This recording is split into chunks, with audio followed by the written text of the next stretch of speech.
Rob, do you want to come on? Yes, thanks, Mike. Ramesh, thank you for presenting today. I really love your quote about no marketplace or no business is a marketplace when it starts, but all are marketplaces when they scale. I'd just love to hear your thoughts about when companies are making the transition from not being a marketplace to scaling. What are some of the investments or things that you'd recommend for companies to have more of that marketplace DNA in terms of like people or skills, or what do you think has been be effective for companies to kind of make that transition? Yeah, I actually think it's interesting. Even for companies that sort of imagine themselves a marketplace, I really want to double down on the data science of marketplaces here, as that investment in particular. There's a great article that Eric Colson, who used to be chief algorithms officer at Stitchflix, recently wrote. I think he wrote it maybe 2 months ago in O'Reilly, about sort of data science as more than just people that analyze data. And this is a really important way that I think that comes up. And here's kind of what I'd get at. Um, a lot of the mental shift that has to happen is that suddenly you move from a world in which you can evaluate the health of your business entirely through the behavior of one type of individual, right? Like I said, conversions, daily active users, retained users, like these are things you won't stop looking at those. Even if you imagine yourself to be a marketplace, as you're scaling up and you're focused on those things, it can be easy to forget that you're getting into a world in which the health of the opposite side is actually the driving factor on the health of, let's say, the user side. Data scientists are actually, especially kind of data scientists that I think come from sort of a multidisciplinary training. So, this means sort of data science that involves like econometrics or sort of economics background, operations research background.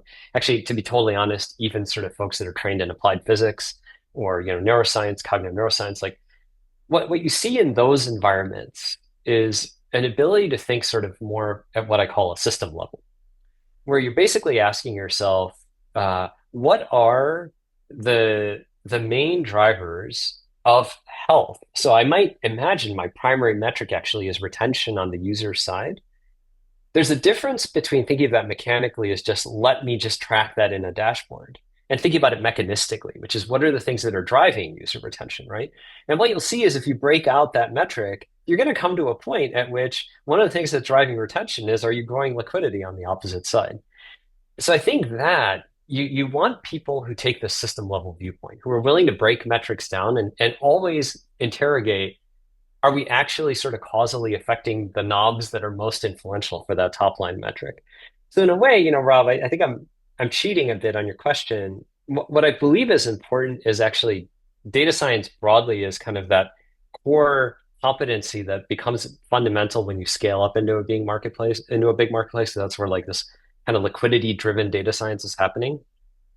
But I think that the point underneath that is you want what I would call kind of system level data scientists.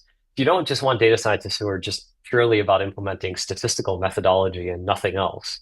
You kind of want people who are willing to constantly ask that interrogating question about causal mechanism. And so that's why I said physicist, right? It's like the physics of a marketplace. Like you need to keep asking yourself, when am I crossing over that threshold? So, if you're J&J and you're starting out as a Johnson and Johnson type business, you're going to come to a place where suppliers matter.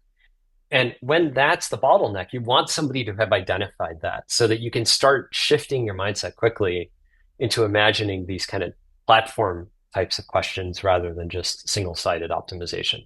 One thing I want to bring up there, I'll close with this kind of anecdote, right? You know, I won't name platforms or people in this story for reasons that you'll see in a second. So I was working with someone and we were working on sort of helping a PM make a decision about a liquidity management sort of feature. So liquidity management meaning like something which kind of determine what aspects of the opposite side of the market would one side see.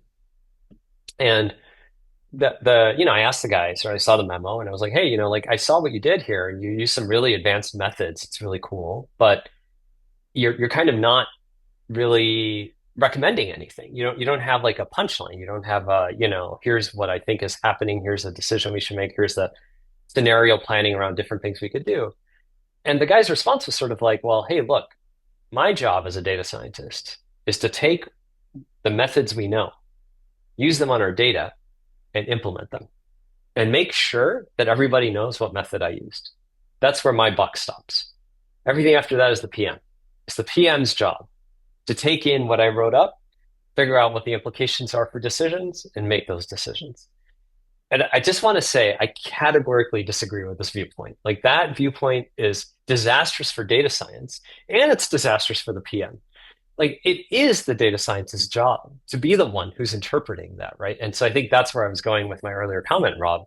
You want data scientists who don't just stop at let me measure the metrics you're telling me to measure.